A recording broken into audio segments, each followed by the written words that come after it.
welcome back to Everyday Struggle. It is our last episode before we go on break Why for are you 2 so weeks. excited? Because I'm so hyped to sleep, man. I'm so excited to sleep.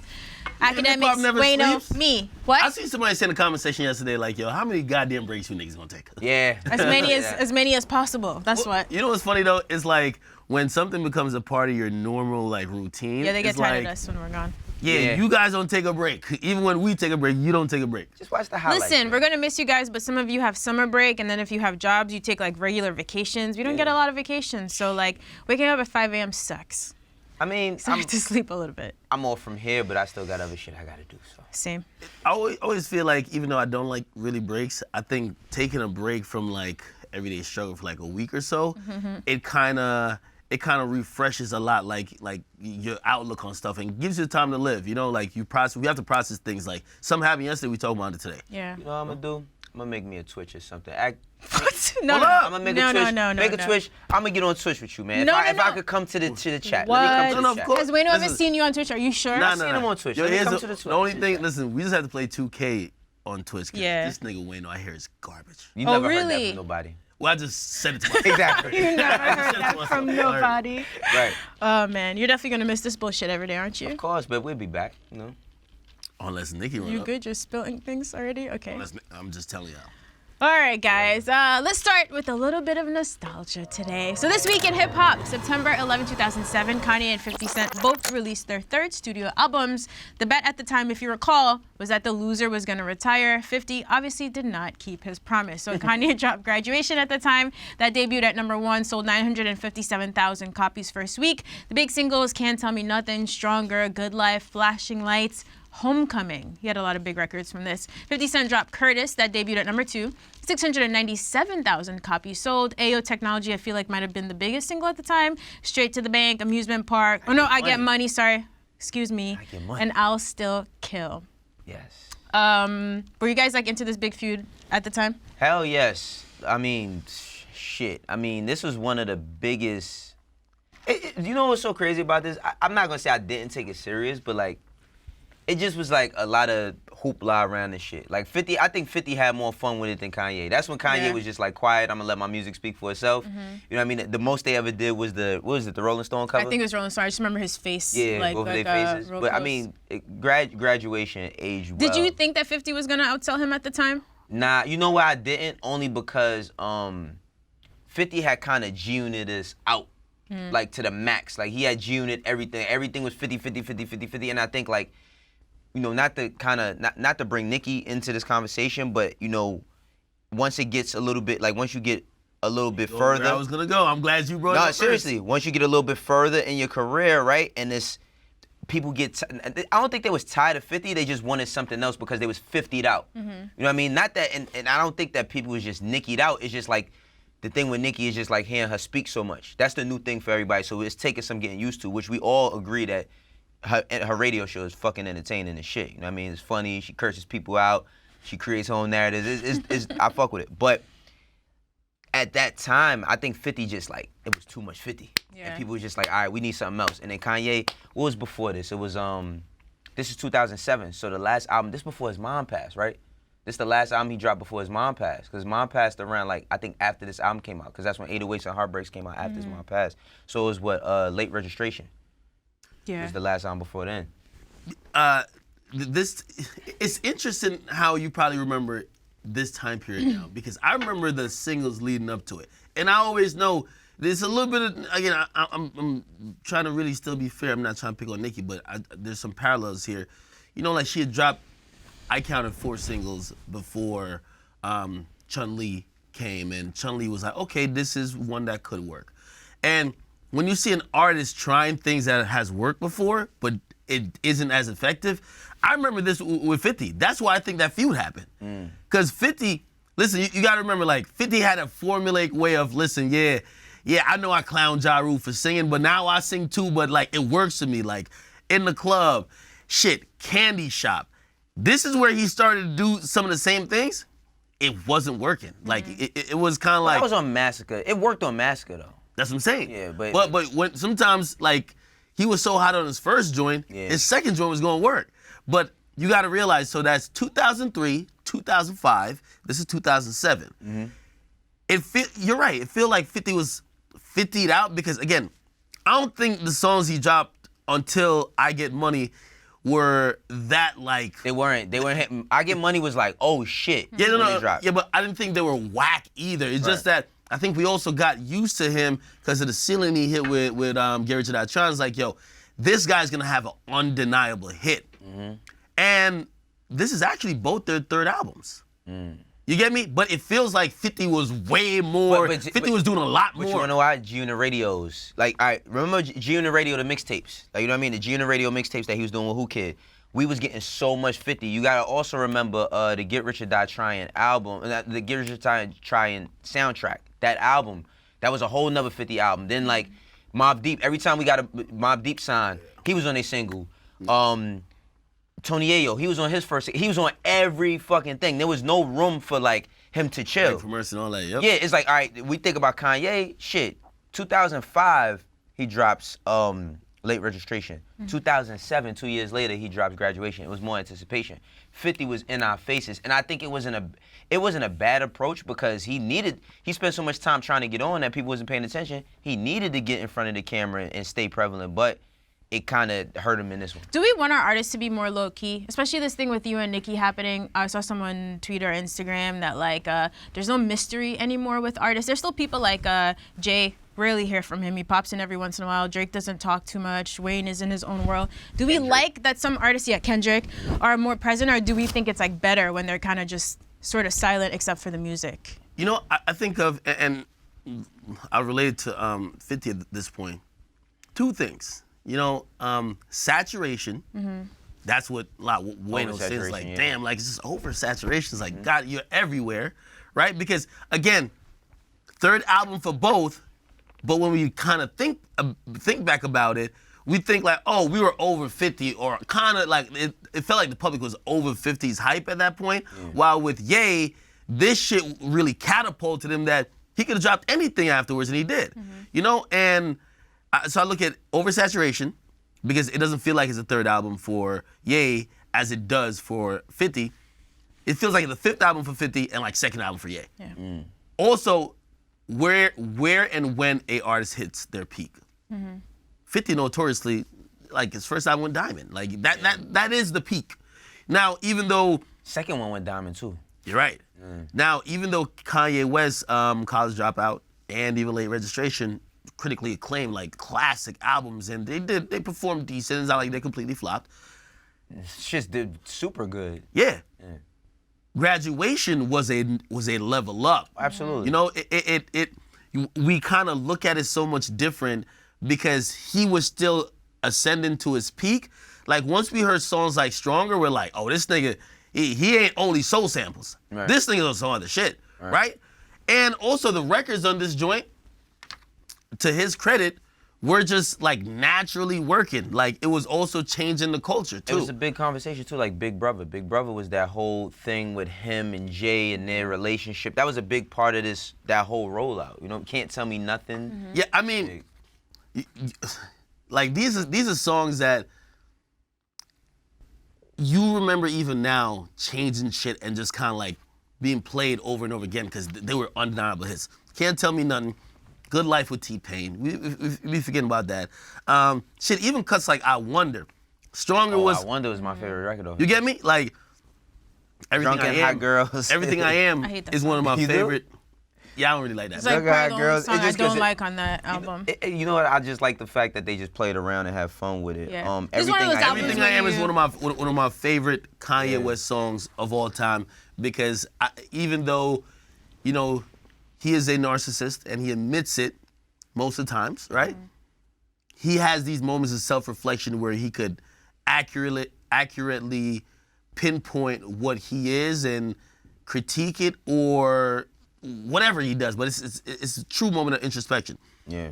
His album, honestly, was just better. 50 didn't really catch a wave, and I remember when he finally like caught like a hype for it, which was Garrett's I Get Money.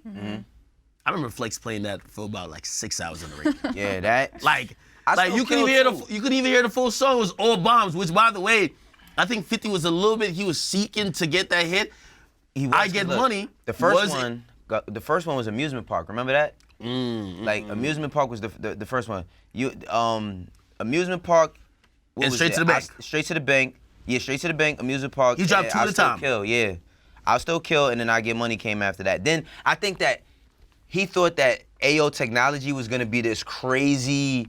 That shit was it's one of the most forgettable Justin Timberlake records there is. Because at that point, as I said, 50 is, he's a legend, and to keep it real, you have to like give him credit for not only just him as a person, but his music. But he fell straight into like formula-based shit. Like if I grab M and put him on a record, it just works. Like, oh shit, this is a pop star. I get on the record and do what I do and combine it with them, it works. And AO Technology didn't really work like that. Yeah, it didn't. You get me? Follow My Lead, even with Robin Thicke. Like a lot of it, like Exactly. I think that he tried to step out of the norm of what we was used to from 50, and that's when it kind of, like if he would have, like I mean, this is He had third. Eminem on the joint, like That's his come on third now. joint. But it's like if he would have came with, damn, I can't even say because he always had the same energy, like direction-wise, as Get Rich or Die Trying as far as the content. Like he still was talking about the same shit, but it's just like the production kind of fell. People, listen, let me tell you this. It's not that much different. Even his album, what's his album even after this? 50? Before I Self-Destruct. Exactly. That's my most slept on 50 album. That was a really good album. Yo, what Yeah. people don't realize that 50 never changed up. He always was rapping about the harsh realities. Everybody. Right. He And never the really competitive nature. That's Really, another favorite thing to he say. never really switched it up. I just felt like the culture got tired of him, of course with saturation, but also that formula, man, like 50 was, and not taking shots at anything, really a legit critique. That's why I felt with Nicki a little bit. Like, I feel like she has a particular way of making songs. That's why I believe her solo songs aren't hits. It's not that she's just whack or just, it's just that it's formulaic a little bit, and people like, it feels like '09. I know, but wait. See this. So there's a thing with Nicki too that I wanted to always say. It's like I just seen something yesterday. She got the most like with rappers. She's third is Wayne, Drake, or Drake, Wayne, and her for the most Billboard top 100 top 100 entries, right?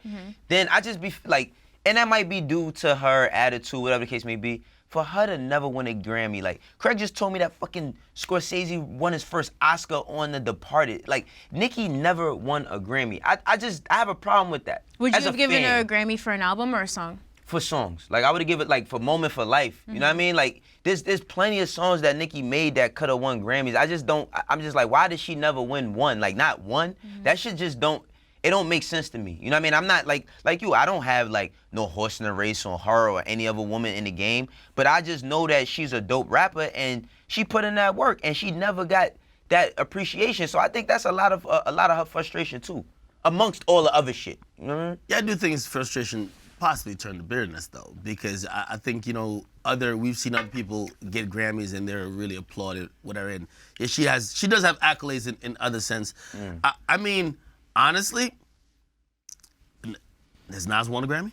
Nah, it's a lot. It's a lot. It's a lot of people that never won Grammy. like- never was even nominated. There's a lot of people that wasn't nominated either. As much as you're right, she should have been awarded a Grammy for something. There are, like, she is still in that distinct crowd of legends that we know culturally are legends that didn't win. And I don't think that should, dictate on how you move and continue to act towards anyone. Because imagine Nas just being bitter like, yeah, y'all niggas give these niggas Grammys, but I'm one of the Hey, unfortunately, I think when we had these conversations, we all acknowledge these people should have won something. I know, but Nas that's what I was saying about the Power 105 shit, and that's why it goes back to like him being a man and her being a woman, because when Nas tried to do that, he tried to hang a dummy at Jay-Z at, I think it was at Summer Jam, and they told him no, that he couldn't do it. Then he went to Power 105, and he had a whole rant. Like, you can look up that rant. He went crazy. Like, yo, y'all let that nigga do da-da-da-da-da. Like, he went, yeah. Well, he was like, yo, bring me Funkmaster Flex Chain. Like, where he said, Nelly, if you ever say something about KRS-One, it's going to be a problem. Nas went crazy, you know what I mean? But that was built up frustration. Like, that's a lot of built up frustration. Because I know he considers himself, we all consider Nas one of the greatest, but it's like, yeah, there you have Jay. It's a lot of shit that Nas do that Jay could never do. Like make a song like One Mic. Jay would never make a fucking song like that. You know what I mean? That's one of the most, or fucking Rewind. You know what I mean? Like, Jay could never make a record like that. So he doesn't get his accolades, and when should he? At that point, what do you say? Like, you know what I mean? Like, when do I get my flowers? No, nah, I agree with you, but I do think there's a very fine and thin line between, you know, kind of letting people know, like, damn, y'all are overlooking my accomplishments, or maybe I'm not getting my just due, to it being kind of positioned like you're jealous of someone who is. So it's a very thin line, you know? Yeah. It's like, imagine, Wayne would never do that with Drake, because of course he signed Drake, right? But imagine Jay doing that with Wayne or something like that, or even though Jay accomplished a lot.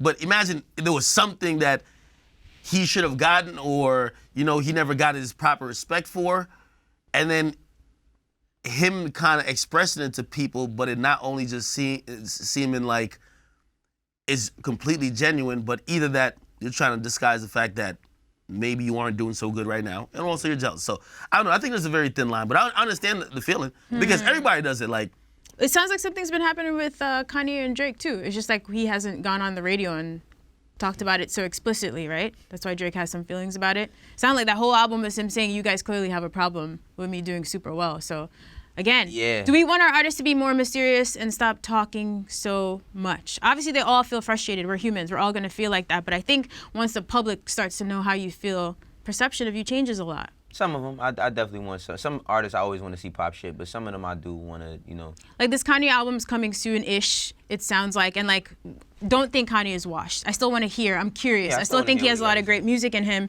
but him being more outspoken than ever recently, I don't know if it's helped. This is gonna sound like a dick riding comment, and I'm prefacing it because I know Wayne will go have a little face. Rappers should be media trained a bit, where you could seem authentic enough, where you're not like a puppet, but you're not, when you speak, you're not hurting yourself. But it's not even just like media, artists though. like Russ It's and social media trained then? I don't think it's just media. Well, media trained in all senses. Yeah. You get me? Like, I agree there though. If I feel some artists where, you know, like, what people don't understand about hip hop is that a lot of times, and I won't credit myself for like even coining this or saying this, like it became a shift with social media. Because we would I'm sure we would look at a lot of our favorite artists or legends differently if social media was as popular during the time. But here's the thing though, people are now invested more in the people than the songs.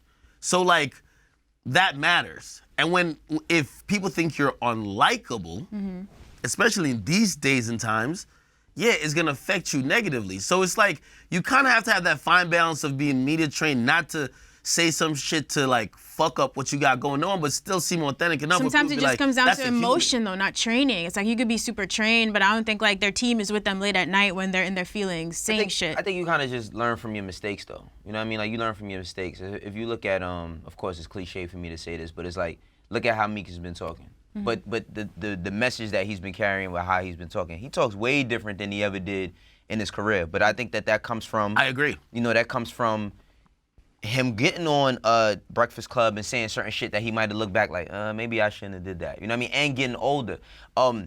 Artists should definitely have media training, because I still want my artists to be like who they are, but at the same time, it's like, yeah, you kind of need to watch what you say, you know what I mean? Because perception is everything. Like, and the look is more important than the fucking music nowadays, you know? And also, like, sometimes, you know, while being emotional, sometimes you never want to burn bridges. And like, I look at, I think it was Young Jeezy went up to the Breakfast Club, and he admitted, it was like, yeah, my attitude when I was coming up and when I was hot was pretty foul. I understand why now, like, y'all are hesitant to want to talk to me, this and third. I probably shouldn't have not been like that. However, I came from a different background. Yeah, you know, it's like, you're right, maybe learning from a little bit of experience, but you have to have that. Absolutely. You have to have that. I mean, you got to remember, a lot of these guys that we love and ladies that we love in this game is fresh from the hood, like, you know what I mean, fresh off the block, and they never had nothing. So it's like, you put them in a position where they got to speak professionally, and they don't even know how to talk cordially. You know what I mean? And you put them, expect them. That's why you got to stop asking people who ain't in politics-driven questions. You know what I mean? You ask a guy who might be a bit chauvinistic, you know what I mean, or say crazy shit in his music about women, don't ask this motherfucker what he thinks about the feminist movement or things of that nature, because at that point you trying to get a rise out of them, and then it makes them reluctant to even want to do interviews because they like, man, they should know who I am, and they actually don't. You just a name on a fucking thing that you got to come up to do promo. Right. I think who's kind of, and a lot of people balance that line pretty well, but like Cardi B has done, if you remember her just being a chick on Instagram, saying whatever, and her now knowing that there's still a place where, like, she did a skit or whatever it was, like just saying that, yo, if your friends start talking different around your man, beat their ass, like, and she can still be herself like that. Yeah. But then she's also like interviewing like Bernie Sanders or whatever, and like she's giving opinions on politics, and she knows how to, she knows how to separate when to be real, when to speak at a level that you know it'll affect a lot of people. I think a lot of it, though, is still criticism. It's not easy for anyone to be criticized. And with social media, people are directly shitting on you all the time. All the time. You're reading comments on your videos. So I think dealing with media is definitely one thing. Artists have had to deal with that for a long time. But I think when we're humans, we're all emotional, right? Having people constantly fucking criticize you, I think that's when shit could get crazy. Because you have access to your accounts. You could say whatever you want at any point. And that's really hard That's to why control. people got to control comments now. Like Drake got to control comments. That's like, why he'll block away. KD No, too. I've never made KD that got to joke. control But yeah, comments. you understand because people are human. Right. Yeah, well, you know, it's interesting because, like, well, first of all, I've always thought this. And I remember, I tell a lot of young artists this. I remember telling X this. I remember telling 6ix9ine. I tell Ugly Guy. I tell any young artist, because a lot of times, especially in the last couple of years, if they're accused of anything or whatever, sometimes they might, headlines that come up or how they feel a platform choose to cover the story or how deep they try to get in it, while they might feel like, oh shit, you like really invested in that, but you never really invested in my music. You know, like they have their thoughts and they just want to fire off, and I always tell them all the same thing. You can never defeat the media. You can't. Yeah. You cannot defeat the media. And not necessarily because, you know, with social media now, a lot of artists don't feel like they need the media. But going at those media entities, like, you're only going to give them more headlines. Oh, yeah. Right? But I've always had, like, real admiration. And it was great that Thug opened up recently. And he actually answered the question I wanted him to answer for a long time. When everybody was calling you gay, and everybody was saying everything about, how did you never, he never ever responded. Yeah. Right. He never ever, I mean, like one time he said like something about Charlamagne real quick, and but like, But see, the amount of people disrespecting him and calling him names and, you know, using really derogatory things to kind of describe him, you would think he would be a hot mess, emotional as hell, responding, and he never did. I mean, you know what? And he finally explained why. I mean, Thug, what was crazy about Young Thug is like, people look at him on the surface and they see like, oh, he wore dresses, or he has a lip ring, or he, you know, he takes pictures with his hand up a certain way and all of that. He a street nigga. You know what I mean? And it's like, you can't really penetrate, you can't really, for how he's built, you can't really penetrate him, pause, because he's comfortable with who he is. You know what I mean? Like he's comfortable with who he is no matter what, any way, shape, or form. And I think that comes from his background, like because he's been through so much. You think he does all that shit trolling. When I seen him doing writing all that bass shit, I'm like, though, he not really writing that seriously. He writing that shit trolling. And what did it do? Create all the biggest headlines. Here's this gay rapper named Thug, who the first time I ever seen him, he was in the kitchen rapping with an AK-47. Yeah, it's so rare though, because you make the good point, like social media, it's like you could literally just turn it off. You could shut your phone off, you could log out, but it's not that easy for some people. It's not easy for the people that's growing up in this shit. Like me, listen, when I see people talking crazy, I be like, these people ain't in front of my house with picket signs and shit and saying, fuck you, Wayno, if you come out, it's gonna be a problem. These is people that, their moment, that's why when I started retweeting shit that people say negative about me. Because that's what they want. All right, I'm going to give you that. You can have that. I'll retweet it because it doesn't affect me. Yeah, it doesn't I think we would be me. the last of those generations, probably my generation, that grew up sort of on the fringe of it. Everyone else is like so deep in it. Yeah, it's crazy. I mean, I agree with you. Like, no, really even hearing Thug like really say how hard it was. Yeah. Because he wanted to respond, but he said, nah, he didn't. I hats off to him because trust me, even the most stone cold figure, like I think I'm pretty good on social media. People say whatever. I usually say once a week I gotta blast a motherfucker. Once a week I'm off the I give Henny. people more I see time the sometimes. wrong comment, the wrong time. Fuck it. Right. But what I will also say though about 2007 Curtis. Again, the battle of Curtis versus Graduation. Not only Where we started, 24 minutes ago? Right. well, not only was this album such a great thing for Kanye, but I think this was the industry was changing a little bit on 50. I'm not gonna go all Ebro with it in terms of Ebro said 50 destroyed New York in terms of dividing people, but we started seeing artists kind of really get together. Fat Joe had a joint with the Make It Rain joint. You had Wayne, the South was kind of coming together, and 50 was still on that. I'm gonna beef and nah, that wasn't the thing at that. Even though I think he had a song with Diddy on here, he was kind of low key even taking shots at Diddy.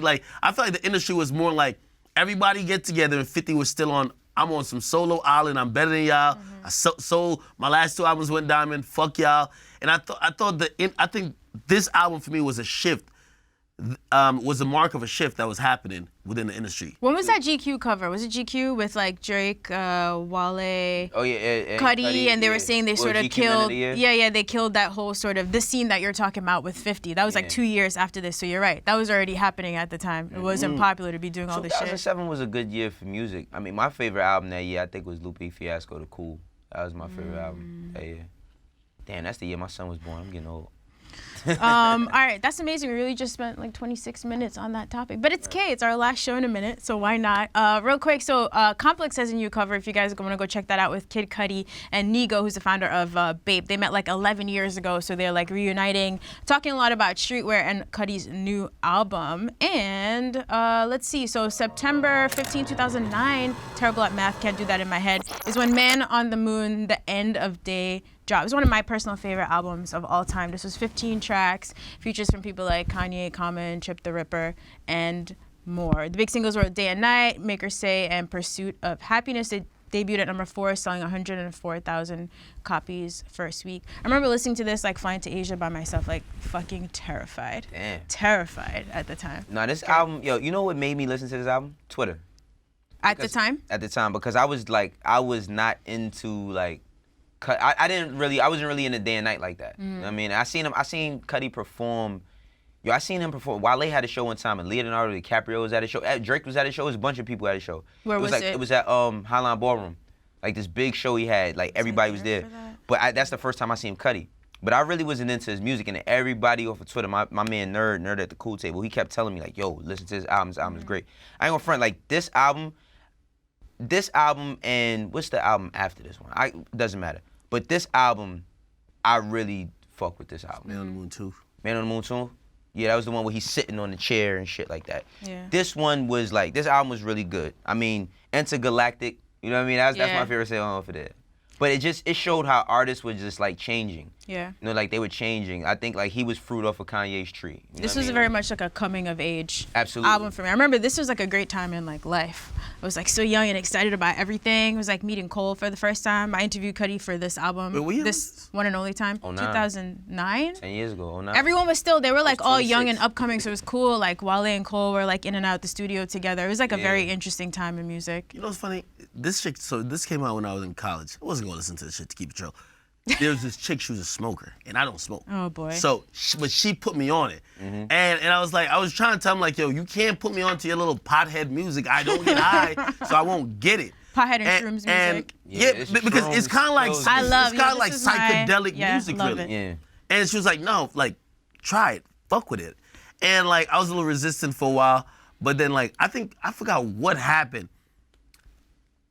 I think Pursuit of Happiness. I fell in love with that song, which, by the way, is one of the greatest songs in hip hop to me ever. Thank you, Ever. Ak. I was just about to say, I don't know if we would have thank been you. friends This when is we were younger, but I love that song. I listened to that song 100 times on that Pursuit of Happiness. I've always said there's a couple. Listen, the only thing I would ever see me do in terms of whatever is I drink some cup of beverages. You got to do shrooms Alcohol. one time. Never. It's great. But I don't smoke, don't pop pills, I don't do shrooms, none of that. It's all There's a natural. few songs in music that Make you feel like you on it. I kid you not. I promise you. The Shooter Happiness is one of the, not March Madness, Codeine Crazy by Future. I kid you not. I never took lean, but it feels like I'm on lean. I don't know what it is. What about I Feel Like Dying by Lil Wayne? That too. That's my shit. That too. Me and My Drink by Wayne. Like, I don't know what it is.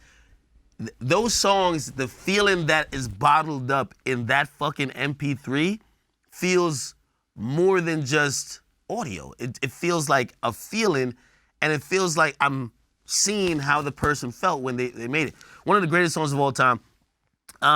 So I really said all that to say I didn't appreciate it at the time, but I did over time. Okay. Like, Mr. Solo Dolo, come on, man, stop Mr. Solo Dolo is that shit. My World is my shit. Like, my world is my Sky Might Fall. Yo, now this album it might be a classic.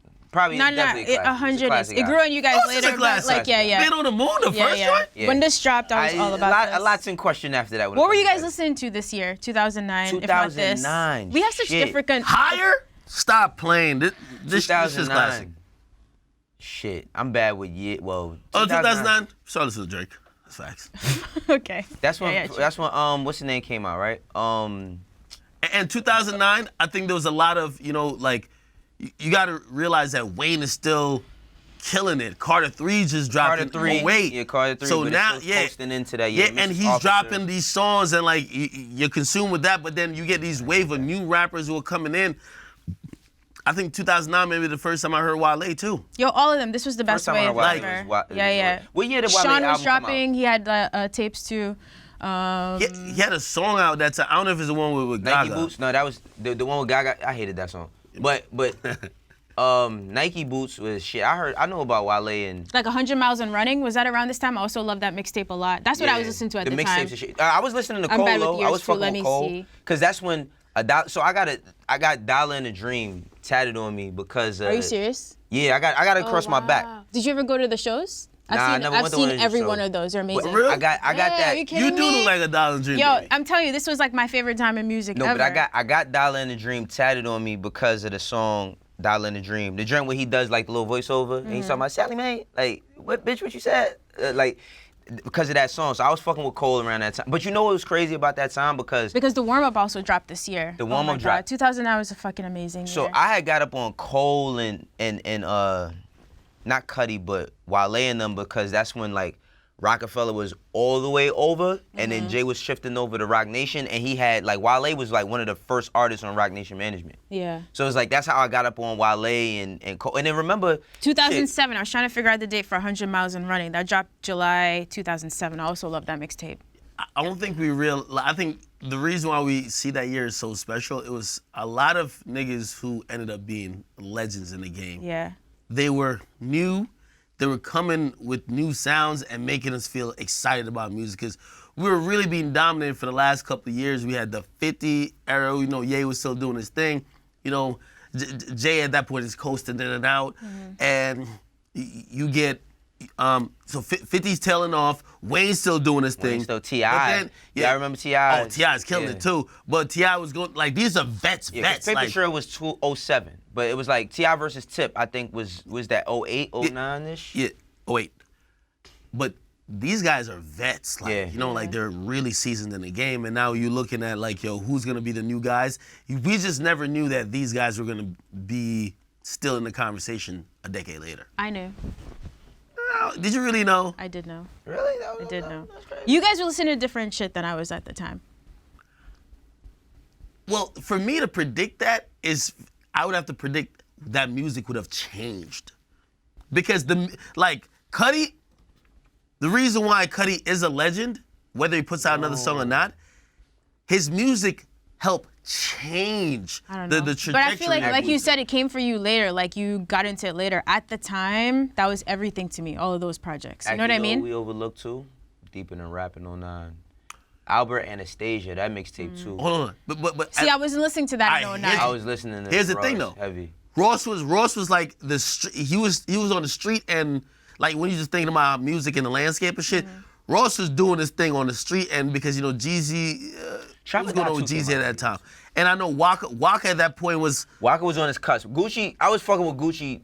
because State versus Roderick Davis came out in 09. That album was fire too. Stay versus Roger Davis came out that year. That shit was hard. The more we talk, if it feels like that's like a Bird contender Print. for Was like, it crazy? was Bird Yeah. Print. It's like Bird a- Print was that year too. Was it? Hell yeah, Bird Print was that year.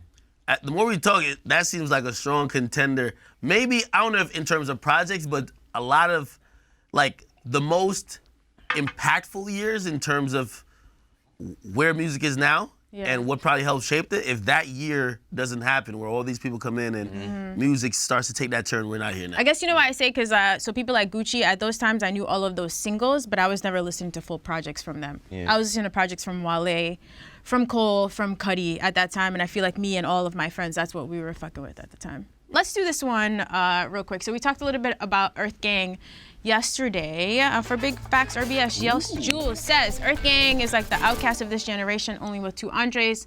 So here for it, don't at me. Apparently people have been really tight at her on social media, but they're just tight at her for everything. Yeah, period. So there's also a fan question. Hey, Deska, Wayno, and Academics. Wanted to get y'all thoughts on EarthGang. How much potential do you think the duo has? And do they remind you of Outkast in a way? Much love from the A. Now, we don't want to be like disrespectful of Outkast. Obviously, they have fucking decades in the game. They're like legends. But I do think that Johnny Venus and Dr. Dot are fucking supremely talented. And they just have crazy range. Ak, I know you haven't listened to them sort of enough to have an informed opinion, so we don't have to get super deep. Yeah. But Listen, I'll bow out of this discussion. I'll give it a winner. But still, I could maybe Yes Jules does get a lot of heat. Maybe it's because she said 2 Andres, like Big Boy ain't. Big Boy like, ain't Big Boy, like, is a slouch. Like, that's the only reason why, because she doesn't seem like she was trying to diss. She wasn't trying to do, But I don't know. Why people hate Yes Jules so much? that's besides the point. Yeah, besides the point. But just like lyrically, they're talented, and like musically. So when I got to talk to them, I had them on my Apple show recently. It's cause like they just sort of grew up listening to like such a wide range of shit. You know what I mean? Like one of our producers, like Craig, like our floor manager, plays like random. It's like rock, country, like everything. Yeah. They grew up listening to sort of a little bit of everything. So they're super eclectic in their taste, but they can also rap really well and sing really well. And they're also super fucking Atlanta. Like they grew up with Young Thug and Black and JID and all those dudes. They came so up like, with the same circuit. yeah, it's interesting. Like they're very much rooted in Atlanta culture, but like they're very eclectic. Well, I'm not mad at what you said, only because Andre 3000, one of my favorite rappers ever, like ever. And just as a creative, like, you know, I equated Tyler, like Igor, to kind of like Love Below. Like I feel like creatively, Tyler could step into the space of like where Andre 3000 was trying to go, only because Tyler has like lyricism as well. But I'm not mad at like anything concerning EarthGang. I think that they're like a new flip of the coin. You know what I mean? Like there's something different. Like we get so mad at all these people having the same exact flows. They all dress the same. These niggas all got the same rollie, the same rapper starter kit, the same grills.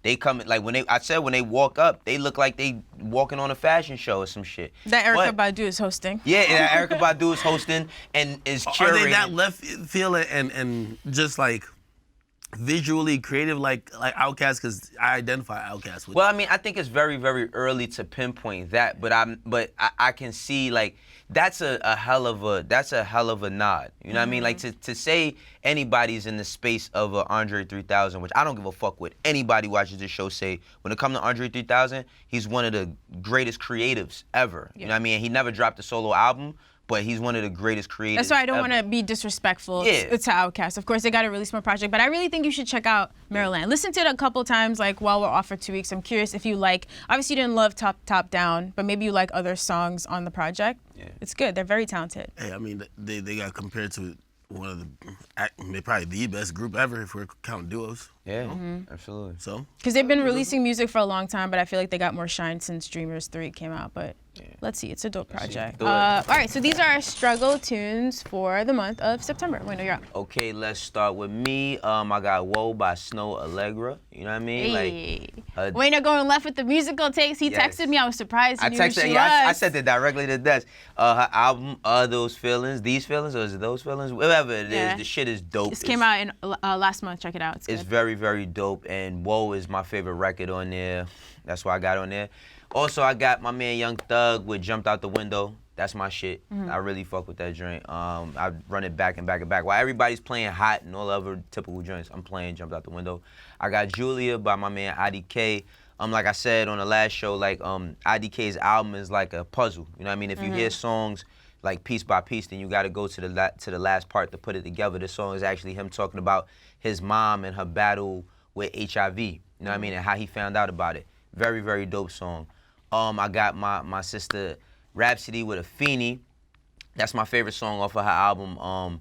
It's a wake-up call for black men on how we treat our women. I think that everybody needs to listen to it. Very dope. And then I got my man. You switched up. You said your favorite joint off Rhapsody's project was Hatshepsut. It was. I got a good memory, trust me. It was, but this is my shit. So look. Why he said it like that though? His face. You switched up. And then lastly, I got Lakers versus Rockets, West Side Gun, but it is featuring Sauce Walka. Which Sauce Walka, you see Sauce Walka and you see West Side Gun, you're like, they would never make a fucking record together, and they made a banger. Sauce has like one of the best verses, I say one of the best guest features that I heard this year on it. So check that out.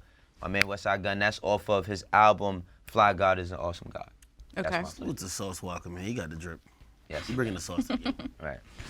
All right, let's see. Dueno and I have some crossover tracks. All right, so I was having like a really hard time picking one song from this EarthGang project. We talked about Top Down yesterday. I really like this joint, Tequila with T-Pain. I like this side. What's the other one I like? Top Down, listen to Proud of You with Young Thug. So they dropped that one like a few months ago. I think it's really dope. I just really like this whole project. So check that out. Sir, he dropped his album Chasing Summer. I really like this as well. It's like a very like chill vibe. John Redcorn was my pick. Also checking out the IDK album, like Wayno said, I just picked 24 just because I like the, it's just like a fun song. And Rhapsody, Sojourner, still listening to this.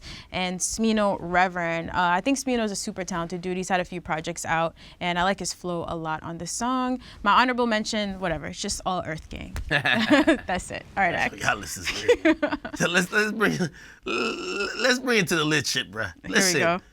Young Thugger, bad. That shit is fire, man. Young Thug is floating out here, man. Moonwalking on the beat. Like this is like if I was gonna show an artist like, yo, listen, you gotta get your flow right, or like one of these niggas who's trying to learn to rap.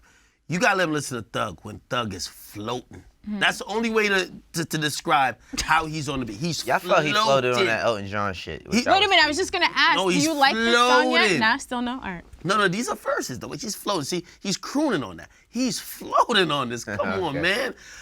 Left Right Tekka. Lil Tekka, by the way, you know his project. People have mixed reviews. You know, of course, he had the song Ransom. I personally Did It Again. That's how I was introduced to him. Left Right, I feel like it's a really catchy tune as well. And I don't know, Tekka's having his moment right now. I'm excited to see if he'll keep it up or maybe it's just the moment now. Ooh, time will tell. 223s by my nigga YNW Melly. You know, he's still locked down, but Lot 9 put him on the record. And to be honest, this song is like, if you like YNW Melly, which I still believe he has the best album this year. You know what 223s are? Listen, I'm talking about the song. I just want to know if you know what 223s are. Wayno, listen to Wayno. I'm talking about the music, okay? YNW Melly does have the best album this year, We All Shine, but this particular song with him and Glock 9 is dope. Next thing you're gonna say, do I know what a Glock 9 is? That's what you're gonna say now, Wayno? That's what you're gonna say? I've never held one. Okay. Wayno, All right, let's keep it moving.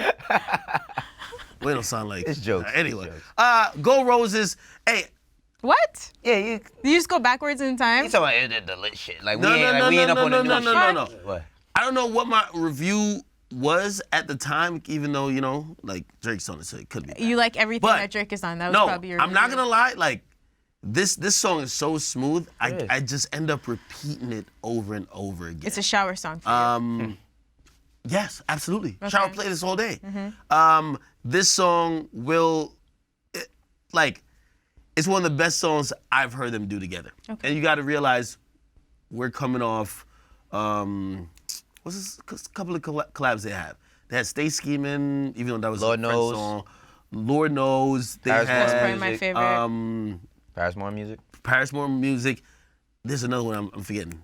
Whatever. Anyway, this is one of definitely up there. Money in the terms of- Grave, too. That's I ain't gonna front. I like Money in the Grave. That's now. okay. And I didn't like it. I like it. the only I'm on one. That's what I was forgetting. The only reason why I like Money in the Grave, Drake is retiring being a simp. He said, listen, he's done saving chicks, which that was the whole half of his career, the first half.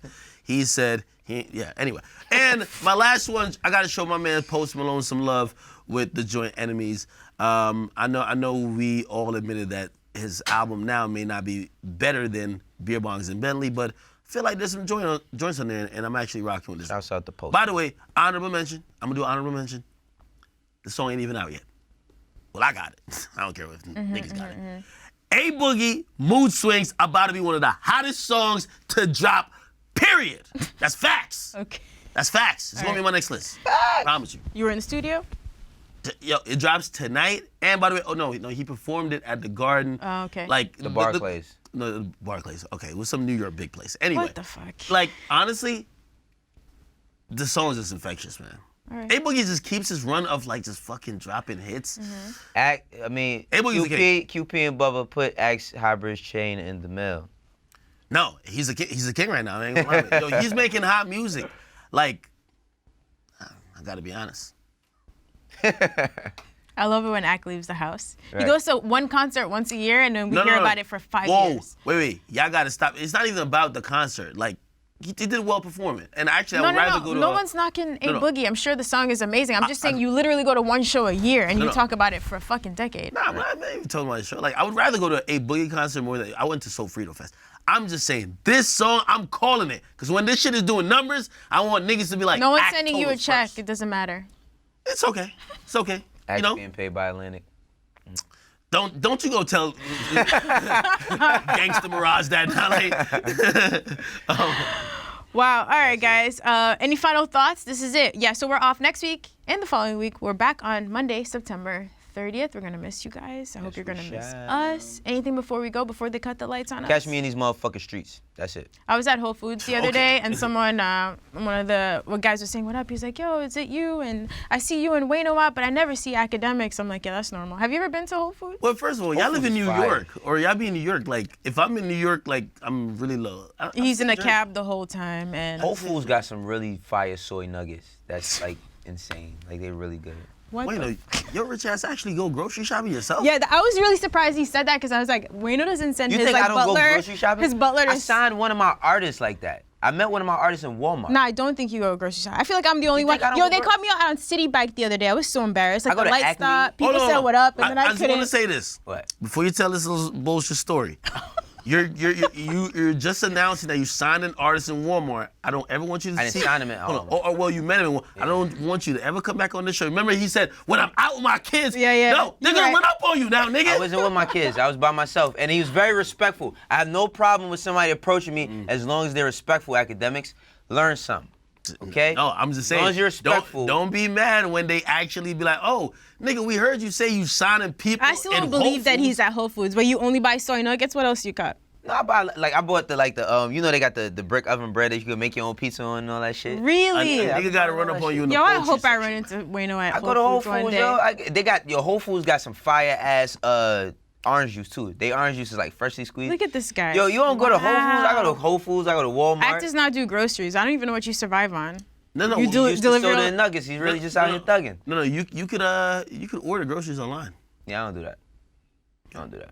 Roger's like, enough of you guys. Still We gotta go. Yeah, we All right, gotta go. guys. Thank you. Thank you No, for you can seriously watching. order. You We'll can order see on you an app and someone Monday, does September it and they 30th, bring Everyday it to you. Struggle. It's like a personal shopper type of, well, not really a personal shopper, but like. can Where do you that order with from? clothes, Key though. Food? Key Food, right? I have done ShopRite. those delivery. Act look like a ShopRite type of guy.